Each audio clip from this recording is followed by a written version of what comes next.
She married a billionaire who was on death's doorstep, but she didn't know how it would turn out. Subscribe to not miss new videos. Write in the comments where you watch this video from. Emma Hollis had never thought her life would take such a turn. At 26, she had long given up on fairy tales. The world wasn't kind to people like her, people born in the wrong part of the city with no family wealth or safety net. She had grown up learning how to stretch a dollar, how to survive on tips, and how to smile even when exhaustion pulled at the edges of her lips. Her daily life was a loop she couldn't escape. She worked as a bartender in a dimly lit Miami club, the kind where wealthy men came to drink away the night and young women with tired eyes served them with fake smiles. The pay was miserable, the hours brutal, but it kept her in her tiny studio apartment on the outskirts of downtown. The apartment wasn't much: peel-in wallpaper, an ancient air conditioner that coughed more than it cooled, and pipes that rattled whenever she turned on the water. Her neighbors were loud, their arguments spilling through the paper-thin walls at all hours. She barely slept, barely had time to think about what came next. She had once believed she could do something else, something better. She had even tried college, one semester of night classes before the bills piled up and the dream dissolved. Now, she was just another face behind the bar, pouring drinks for men who barely looked at her unless they were leering. And then, one night, everything changed. She noticed him immediately. He wasn't like the other men who came in. No drunken laughter, no slurred orders. He sat in the VIP section surrounded by security, watching the room with sharp, assessing eyes. He was old, easily in his late 80s or early 90s, but there was something about him that made him impossible to ignore. Olivier Randolph. The name echoed in her mind like a legend. He was one of the richest men in the country, a self-made billionaire who had built his empire from nothing. He had owned companies before she was even born. He was the kind of man who had shaped industries, destroyed competitors, and survived longer than anyone had expected. And now he was here, watching her. She tried not to stare, but it was impossible to ignore the way his eyes followed her movements as she mixed drinks, the way he whispered something to his assistant, who then approached the bar. The man, dressed in an immaculate black suit, slid a card onto the counter. "Mr. Randolph would like to speak with you." Emma hesitated, glancing toward the VIP section. A man like Randolph didn't summon people for no reason. The logical thing to do was to decline, to stay in her lane. But logic had never paid her bills. She wiped her hands on her apron and nodded, stepping out from behind the bar. The walk across the club felt longer than it should have. When she reached the table, Randolph gestured for her to sit. His voice, though weak with age, still carried weight. "You're wasting yourself here," he said simply. Emma blinked, caught off guard. Randolph studied her face for a moment before continuing. "What do you want, Miss Hollis?" It was a question no one had asked her in a long time. She hesitated. To not be stuck. His thin lips curved slightly. Good answer. That night, he made her an offer. At first, she thought she had misheard him. He wanted her to accompany him to events, to act as his companion at business functions, to be seen with him in public. He would compensate her handsomely. It sounded too good to be true, which meant it probably was. But Emma wasn't in a position to turn down opportunities. She agreed. The next few weeks passed in a blur. Dinners at five-star restaurants, galas where the champagne never stopped flowing, silent rides in black limousines. She became a part of his carefully curated image, a beautiful young woman on the arm of an aging mogul. The money was real. The security was intoxicating. For the first time in years, she wasn't counting tips at the end of the night, wondering if she could afford groceries and rent. Then, one evening, he made a second offer. Marriage? She nearly laughed at first, thinking it was a joke. But Randolph wasn't the kind of man who joked. He laid it out plainly. He needed a wife, not for love, not for companionship, but for optics. A young, beautiful bride would solidify his legacy, maintain his public image, and silence whispers about his declining health. And in return, Emma would be set for life. She would have access to wealth beyond anything she had ever imagined. Private estates, luxury cars, bank accounts, with more zeros than she could count. There would be conditions, of course. She would have to play the role convincingly, attend events, smile for the cameras, and she would never, under any circumstances, expect to inherit his fortune. The last part made her pause. If there was no inheritance, then what was in it for her? Randolph seemed to read her thoughts. He promised financial security. Not billions, not control over his empire, but enough to ensure she would never have to work another shift behind a bar again. She had a choice.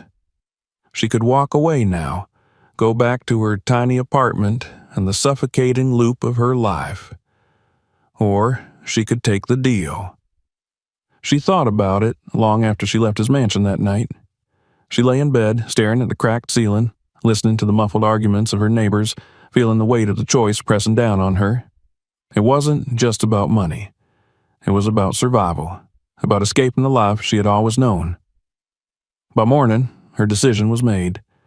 She called Randolph's assistant and gave her answer. She would marry him. The wedding was a spectacle. Emma had never seen anything like it. The venue was one of the most expensive hotels in New York, a grand ballroom adorned with chandeliers dripping with crystals, floral arrangements taller than people, and a guest list that read like the who's who of the business and entertainment elite. Cameras flashed as she walked down the aisle, every step carefully measured, every detail meticulously planned. She wore a gown that felt more like an artifact than a dress, hand-sewn beads, a train that trailed behind her like something out of a fairy tale. Her makeup was flawless, her hair styled in waves that framed her face in effortless perfection.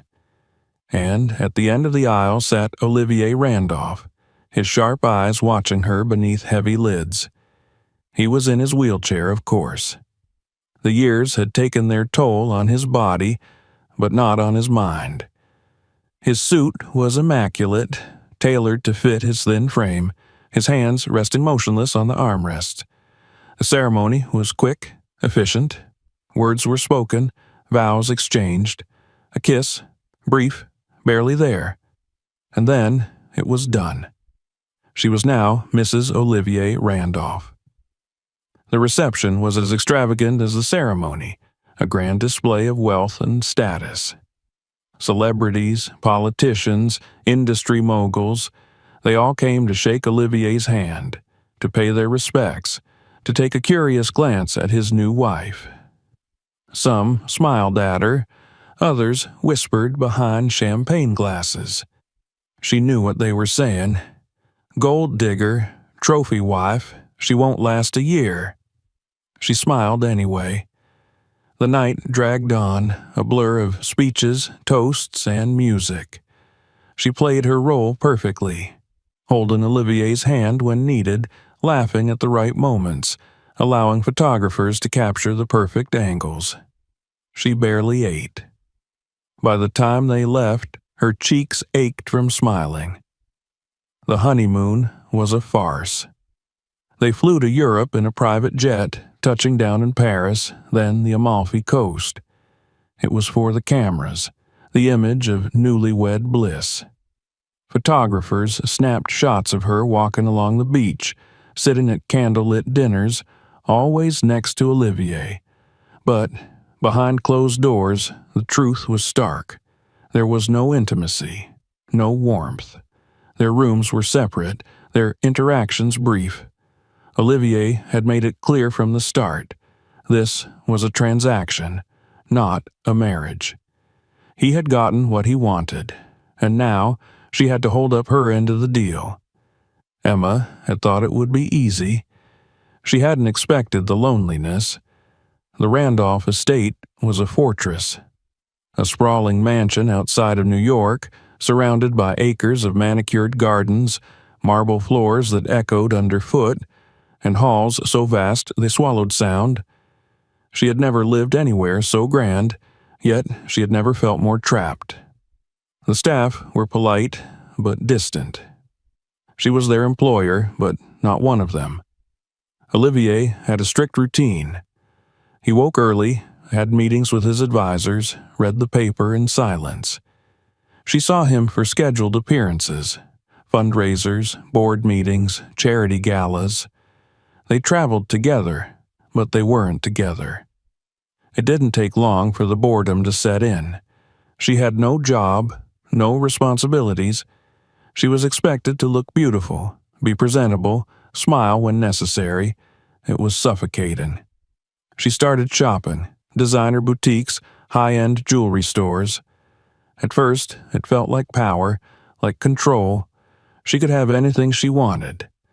But material things only filled the void for so long. Then came the parties. Emma was now part of a world that thrived on excess. Lavish gatherings in penthouses, yacht parties where champagne never stopped flowing, exclusive clubs where the elite drowned themselves in luxury. She learned to navigate this world quickly. She made connections, built a persona. She was no longer just a bartender from Miami. She was Mrs. Randolph, a woman who belonged, but not everyone accepted her. Olivier's sons, Edward and Jason, made their feelings clear from the start. They despised her. They barely acknowledged her presence, only speaking to her when necessary. They had grown up expecting to inherit everything, and now a stranger had entered their father's life, disrupting the balance. Edward, the older one, was the more dangerous of the two. He was calculated, controlled, always watching.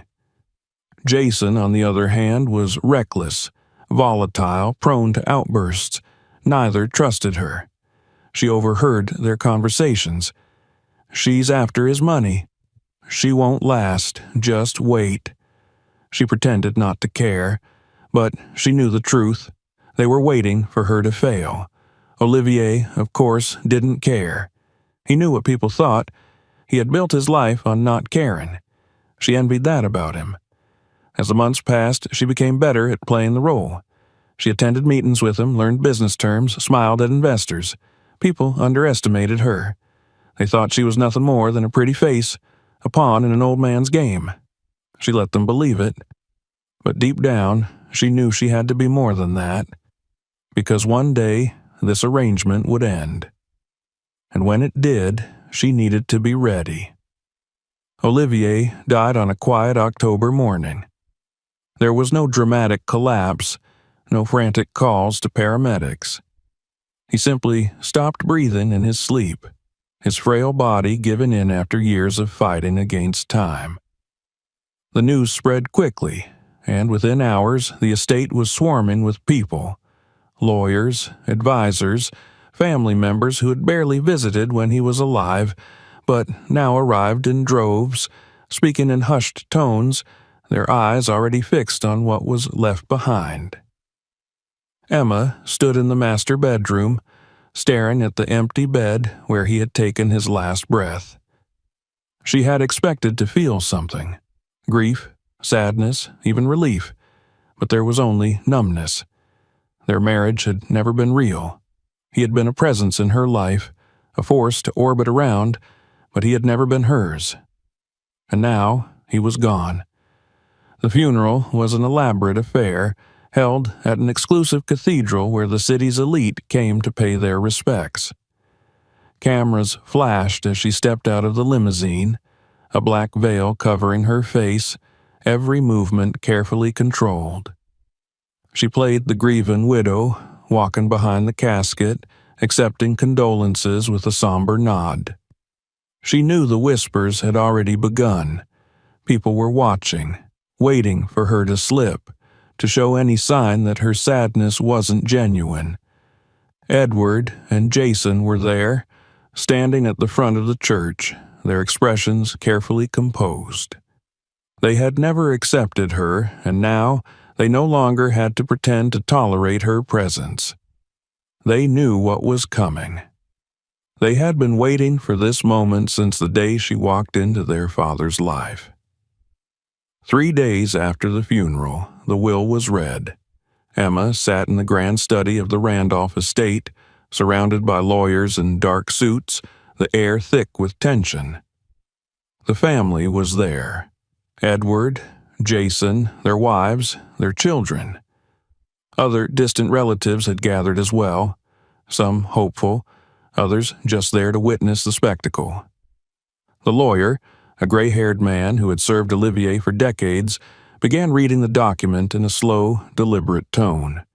The empire, the billions, the companies, all of it went to Edward. Jason received a substantial trust along with a few smaller assets. There were donations to charities, grants for institutions Olivier had supported throughout his life. And then, at the very end, came her name. The estate in upstate New York. A small financial sum, enough to ensure she wouldn't be left destitute, but nothing compared to the fortune she had lived beside for the past 2 years. It was done. That was it. She had expected this outcome, had prepared for it. Olivier had told her from the beginning that she wouldn't inherit his empire. She had convinced herself she was fine with it, but sitting there, listening to it spoken aloud, watching the barely concealed smirks on Edward's and Jason's faces, something inside her cracked. Edward leaned back in his chair, arms crossed, looking at her with barely veiled amusement. Jason exhaled sharply, shaking his head as if he had always known she was a fool for thinking she could be anything more than a footnote in their father's legacy. The room emptied quickly after that. People muttered half-hearted condolences, avoiding her gaze as they left. She remained seated, staring at the document in front of her. It was over. Except it wasn't. The first lawsuit came 2 weeks later. She hadn't even been the one to file it. Her lawyer had, after reviewing the will and determining there were irregularities in the estate distribution. It was a long shot, but a valid one. There were inconsistencies in the way certain assets had been transferred. Papers that should have been signed weren't. Transactions that should have been accounted for were missing from the official records. She knew what people would say. She was a young widow fighting for money that wasn't hers. The media would feast on it, twisting the narrative to fit whatever version of events entertained them the most. Edward responded with immediate aggression, his lawyers filing counterclaims, dragging her through every legal loophole they could find. The tabloids erupted, branding her a gold digger, a desperate woman clinging to wealth that was never meant to be hers. She didn't care. She wasn't after the empire. She was after what she was owed. She hadn't been naive. She knew what the marriage was. But she had played her role, and she had played it well. She had upheld her end of the deal, and now she refused to walk away empty-handed while the people who had despised her from the beginning gloated over their victory. The case dragged on for months. She hired a team of the best attorneys money could buy, but Edward had resources beyond anything she could match. He made it personal, using his influence to ensure that no court would make things easy for her. He didn't want to just win. He wanted to destroy her. Then came the threats. Anonymous messages, veiled warnings that appeared in the press. Rumors spread, stories about her past, about her life before Olivier. Reporters dug through her history, twisting truths into scandal. The pressure was relentless. That was when she met Daniel Harper. He wasn't like the other lawyers she had worked with. He didn't care about the headlines, didn't try to manage her public image. He only cared about winning. He was sharp, meticulous, and utterly ruthless. He told her from the start that if she wanted to win, she had to be willing to fight dirty. There was no room for hesitation, no room for mercy. She listened. The legal war escalated. She followed Daniel's advice, countering Edward's every move with one of her own. She stopped playing defense and went on the attack, filing additional claims, challenging every aspect of the estate's distribution. She exposed the gaps in Edward's control, forcing him to defend himself at every turn. The tabloids began shifting their narrative. She was no longer just a gold digger. She was a woman scorned, a widow fighting for what was rightfully hers. Public opinion wavered. For the first time, Edward seemed uncertain. And then, after a year of battle, something shifted. She received a call late one evening, a private conversation, a deal. Edward was willing to settle. The details were negotiated behind closed doors. Money would be transferred, certain assets reallocated. It wasn't everything she had hoped for, but it was more than she had started with. She accepted. The court case was officially closed 2 weeks later. The settlement was sealed, confidential. The press never knew the full amount. All they saw was a carefully staged press conference where she thanked the Randolph family for their cooperation and expressed her desire to move on with her life. It was over. But she wasn't free. The fight had changed her. The endless months of battles, of watching people try to break her, of knowing she had to keep pushing or be crushed, it had taken something from her. She could feel the exhaustion in her bones and the way she barely reacted when she saw another headline with her name in it. The lawyers withdrew, the cameras faded, the public moved on. Only Daniel remained.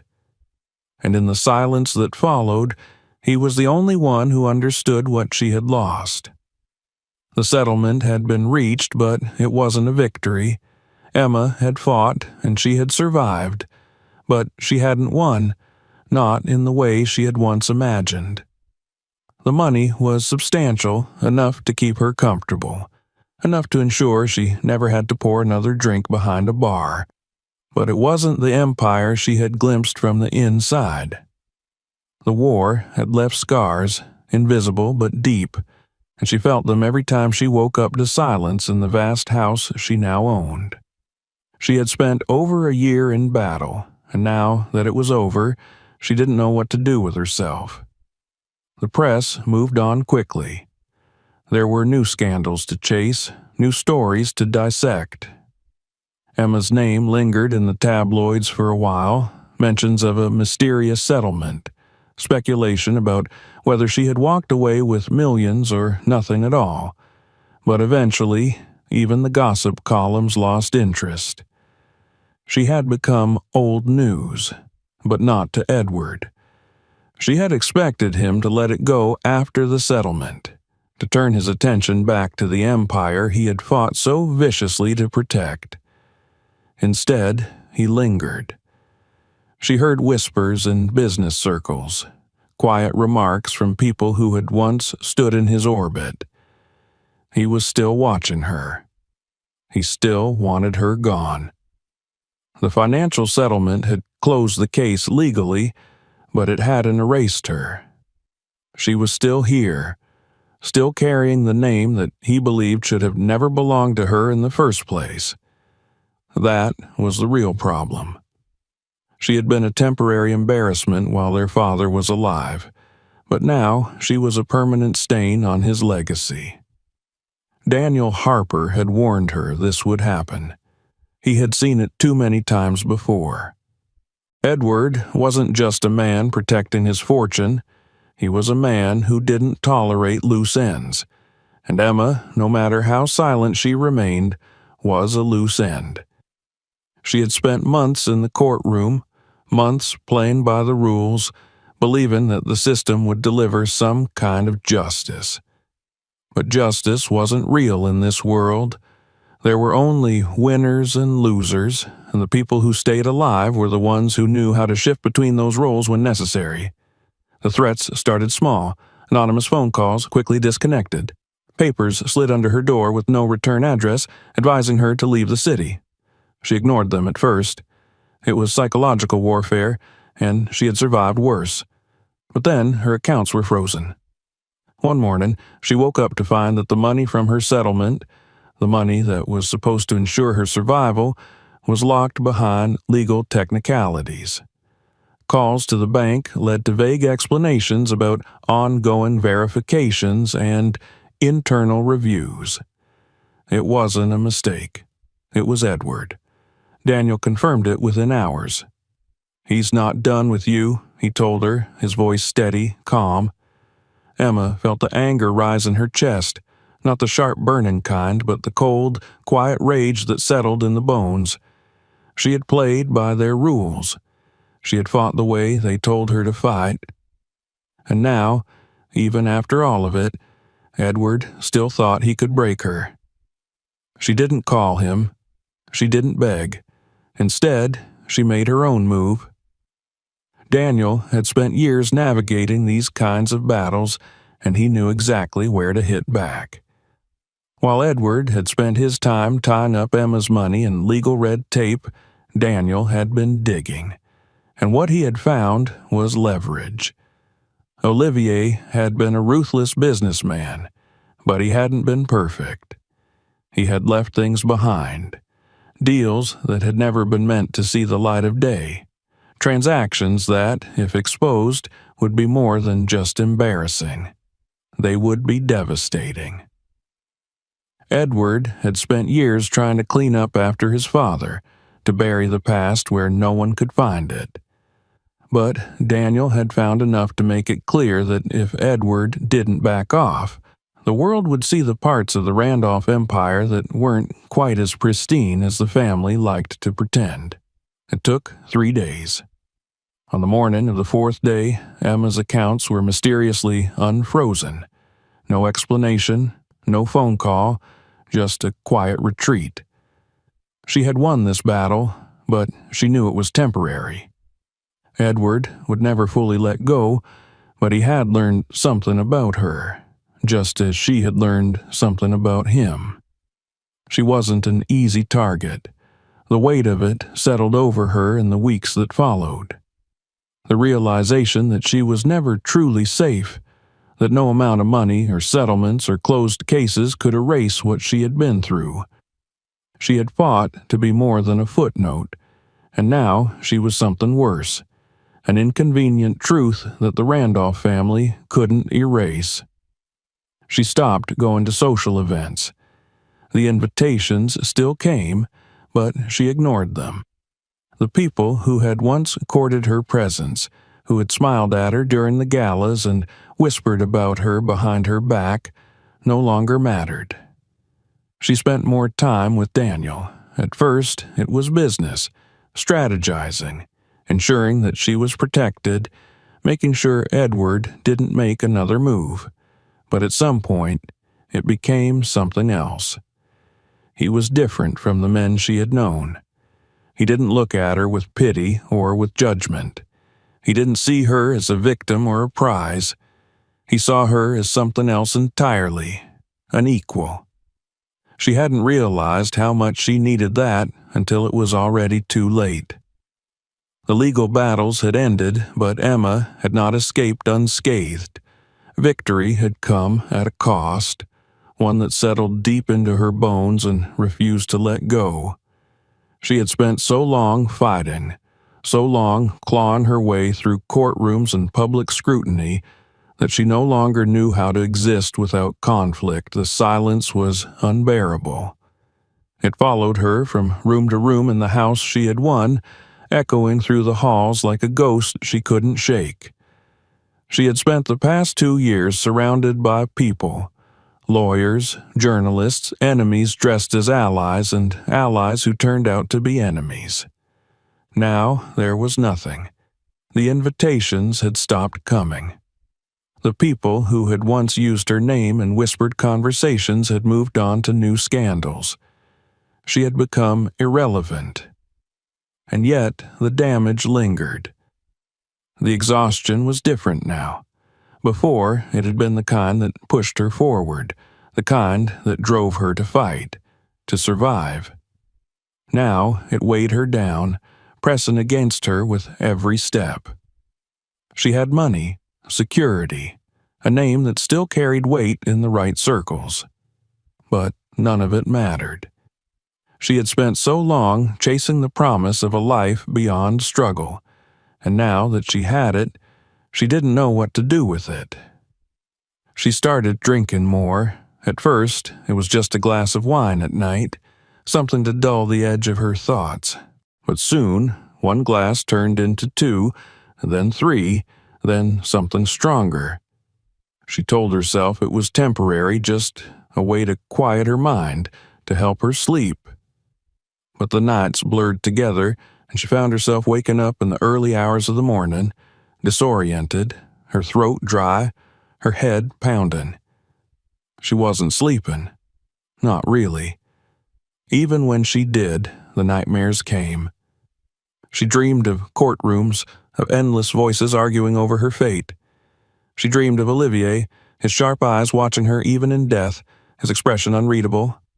She dreamed of Edward, his smirk as the will was read, the way he had looked at her like she was nothing more than an insect beneath his shoe. And then there were the other dreams, the ones she couldn't explain, the ones where she was falling, drowning, suffocating under something invisible yet crushing. She started seeing Daniel more often, though she wasn't sure if it was by choice or because he refused to let her disappear. He didn't ask about the drinking, though she knew he noticed. He didn't comment on the way her hands shook when she reached for a glass, or the way she sometimes stared at nothing for minutes at a time, lost in thoughts she couldn't articulate. Instead, he talked about the future, about moving forward, about rebuilding. She listened, but she didn't believe in it. She had already burned through too much of herself. She had fought too many battles, lost too many pieces along the way. There was nothing left to rebuild. The first time she ran out of pills, she convinced herself it wasn't a big deal. She had started taking them months ago, first for sleep, then for anxiety, then because the idea of getting through a day without them was unbearable. It wasn't an addiction. She could stop any time she wanted. She just didn't want to. But when she tried to go a night without them, her body rebelled. The shaking got worse. Her skin felt too tight, her heart beat too loud. She lay awake until the sun rose, staring at the ceiling, feeling like something inside her was trying to crawl its way out. She called the doctor that morning, making up an excuse about misplacing her prescription. He refilled it without question. For a while, that was enough, but then the pills stopped working the way they used to. She had to take more to feel the same calm, the same silence. It was fine. She could handle it. Daniel didn't bring it up until one night when he found her sitting on the floor of her bedroom, surrounded by empty bottles. She hadn't expected him to be there. She didn't even remember letting him in. He didn't say anything at first, just looked at her, his expression unreadable. Then, finally, he asked, "How long are you going to do this?" She wanted to snap at him, to tell him to leave, to remind him that he wasn't her keeper, but she couldn't find the words. She was too tired.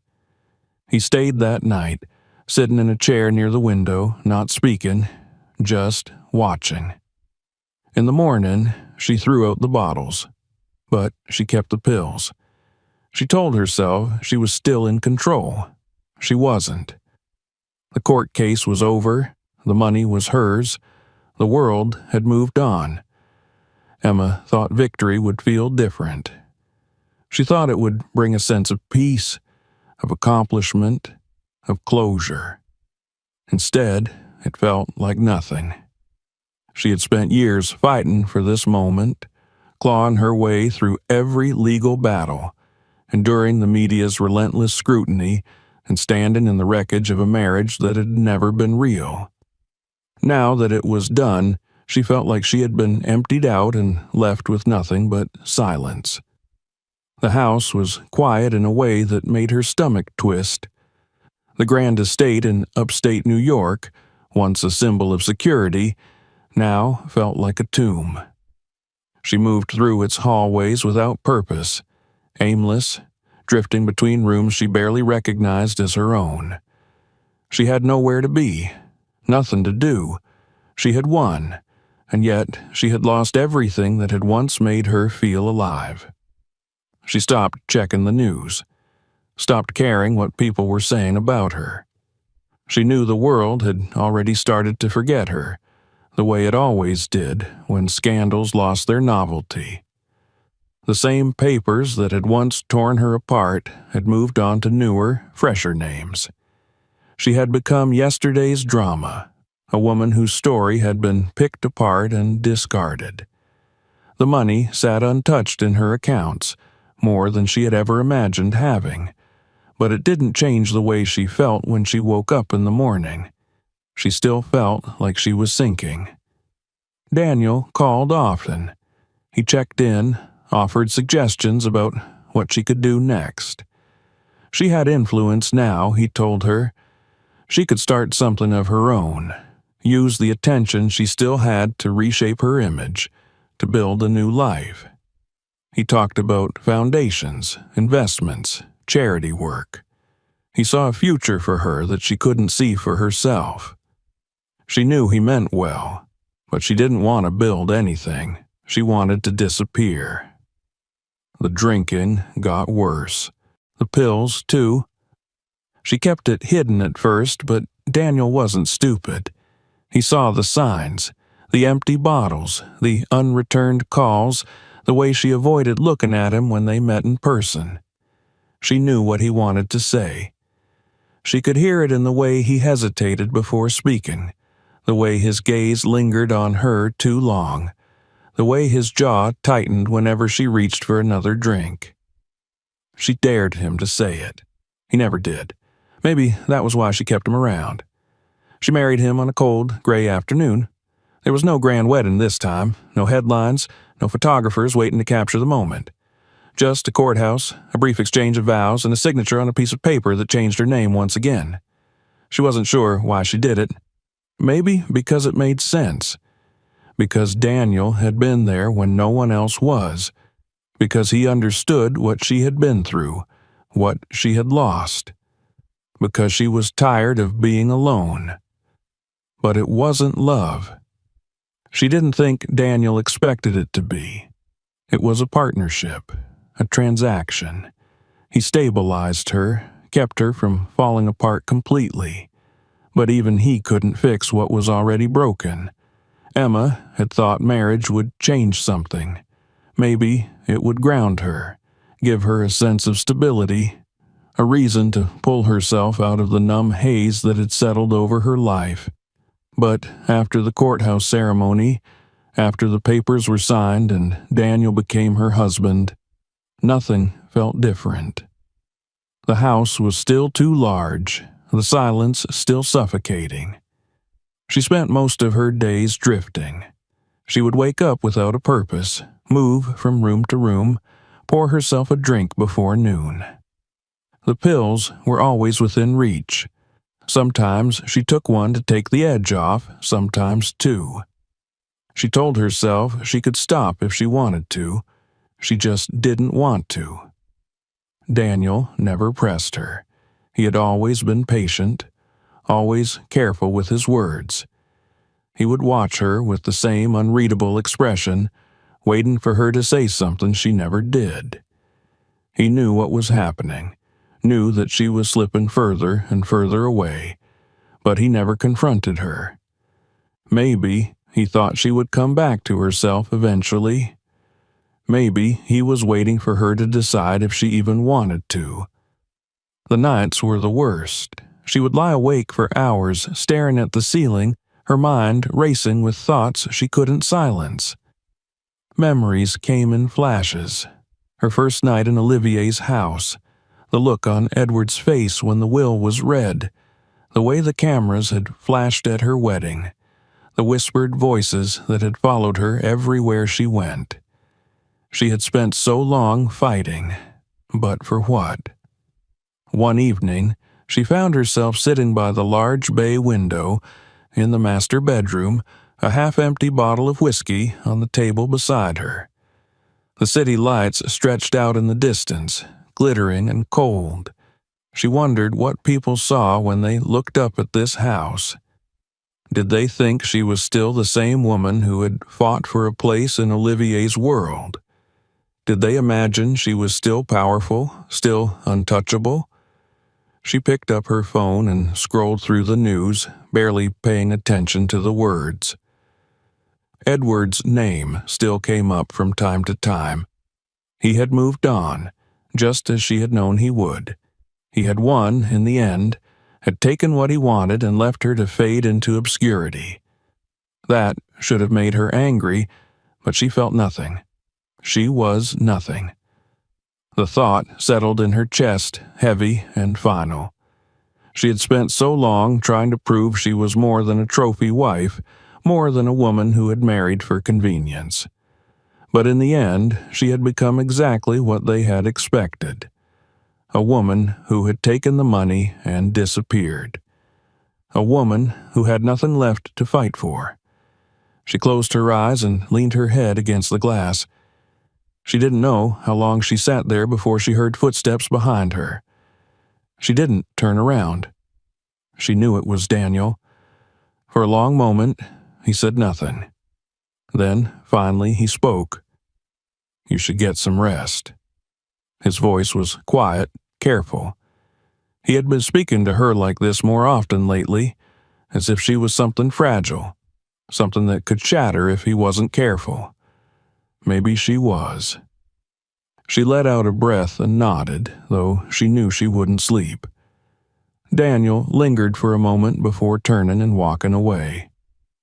She listened to the sound of his footsteps fading down the hall. She wondered if he knew.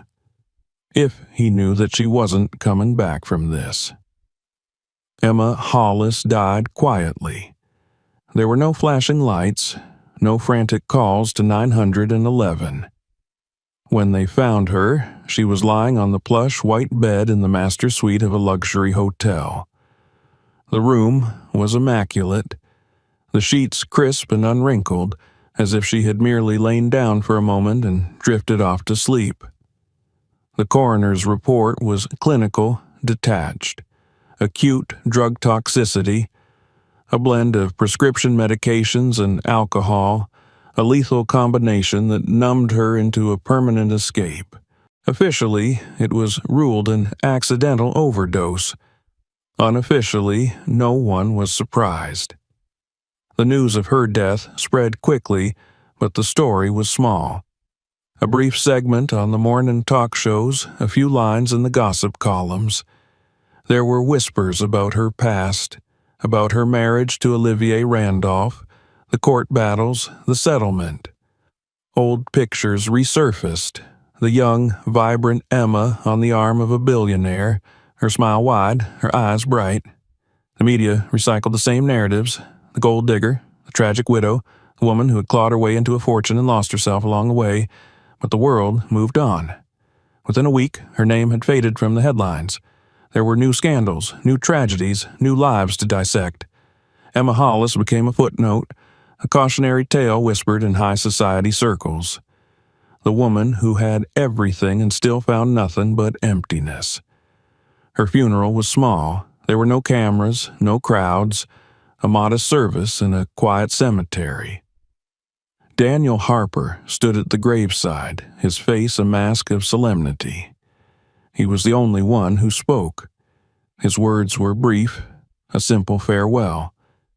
There was no mention of the battles she had fought, no recounting of the hardships she had endured, just a quiet acknowledgment that she had existed, that her story had reached its end. After the funeral, the paperwork began. Emma had died without a will, and as her legal spouse, Daniel inherited everything. The house, the remaining settlement money, the few assets she had managed to hold on to through the legal storms. He handled it all with quiet efficiency, meeting with lawyers and accountants, signing documents with a steady hand. He sold the house first. It went quickly, bought by a tech millionaire looking for a retreat from the city. The rest of her possessions were liquidated just as swiftly, turned into numbers on a screen, assets that could be moved and managed with the push of a button. Daniel didn't linger in the house. As soon as the last of the paperwork was finalized, he moved on. He had always been practical, always looking forward. There were other clients, other opportunities. He knew how to navigate this world, how to emerge from the shadows of someone else's tragedy with clean hands and a clear path forward. He gave a single interview to a financial magazine, not about Emma, but about his work. He spoke about the complexities of estate management, about the challenges of navigating high-stakes inheritances. He was calm, articulate, a man who had simply done his job. When asked about his late wife, he expressed his sorrow, his condolences, his hope that her memory would be honored. His voice never wavered. The world accepted his story. It was easier that way. In time, even those who had known Emma stopped speaking of her. Her story became just another whisper, a fragment of gossip shared at dinner parties, a name that elicited brief, knowing nods before the conversation shifted to something else. And Daniel remained, unbothered, unburdened. He had learned long ago how to survive in this world. He knew when to fight, when to retreat, and when to let things die on their own. In the end, the story wasn't about Emma. It was about the people who remained after she was gone. The ones who understood that in a world built on power and perception, the real winners were those who knew how to walk away with everything while leaving nothing behind. Emma had thought she could win, that she could carve out a place for herself, that she could change the rules of the game. She had believed in victory, in justice, in some kind of redemption, but in this world, only those who understood the game truly survived. And Daniel Harper had always known how to win. If you enjoyed this video, make sure to subscribe so you don't miss what's next. Check out more of our videos for more fascinating stories, and don't forget to share this one with others.